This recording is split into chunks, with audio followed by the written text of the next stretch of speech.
Hello friends, अश्विनीज डेलिकेसीजमध्ये तुमचं खूप खूप स्वागत आहे.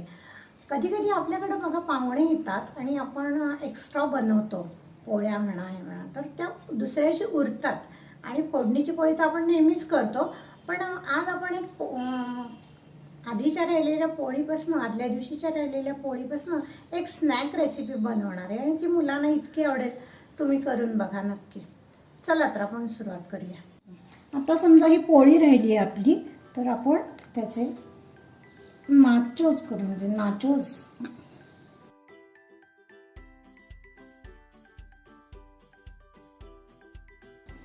असे आपण पोळीचे त्रिकोणी तुकडे करून घेऊ. आता हे आपल्याला डीप फ्राय करायचे. ही शिळी पोळी आहे, तर आपण अशी फोल्ड करून त्याचे होममेड नाचोस करून घेऊया. हे बघा, त्रिकोणी त्रिकोणी करायचं आपल्याला. दिसायला पण चांगले दिसले पाहिजेत, खाताना मुलांना मज्जा आली पाहिजे. हे पहा, आता आपल्याला हे तळून घ्यायचे. हे तेल गरम करून घेते मी आणि त्यात आपण असे टाकले. बघूयात तेल गरम झालंय का. झालं. फ्राय करून घेऊया.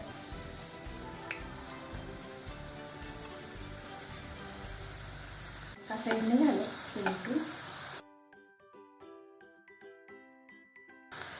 एकदम चांगले. थोडे लाल तळायचे म्हणजे क्रंची होतात. आता हे चांगले तळले गेले आणि काढले पेपर नॅपकिनवर, म्हणजे एक्स्ट्रा ते निघून जाईल. खूप खुसखुशीत आणि क्रंची होतात. हे पण झालेले आहे. आता आपण ह्याच्याबरोबर खायला एक सॉस बनवूया. हा सॉस बनवण्यासाठी हा मी निर्लेप तवा गरम करून घेतला. ह्याच्यावर आपण टोमॅटो ठेवलेले आहेत, मिरच्या, कांदा, लसूण, हे सगळं आपण तव्यावर रोस्ट करतोय आणि रोस्टचा फ्लेवर खूप छान येतो या सॉसला. यात 2 लाल मिरच्या पण मी घालते. आता आपण घालूया थोडं तेल याच्यावर.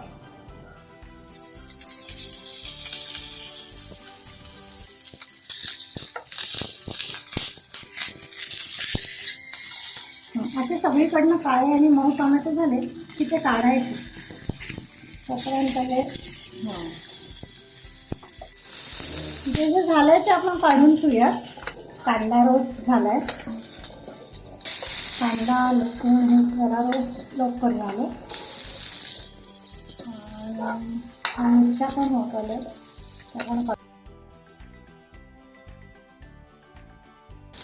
टोमॅटोला थोडा वेळ लागतो. टोमॅटो सगळ्या बाजूनी चांगले रोस्ट व्हायला पाहिजे.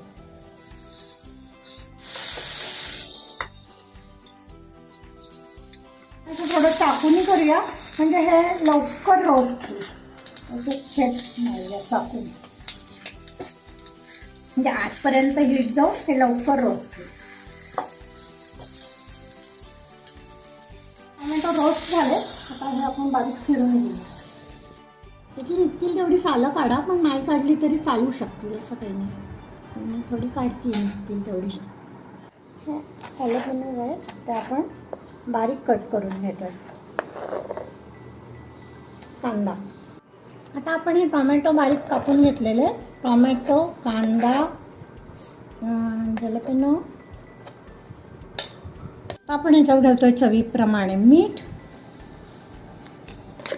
1 चमचा साखर. टोमॅटो आहे त्यामुळं साखर थोडी हवी.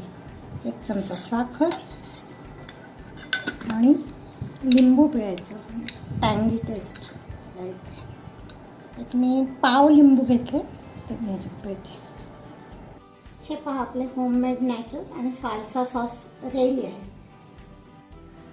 तुम्ही हे करून बघा, खूप आवडेल मुलांना.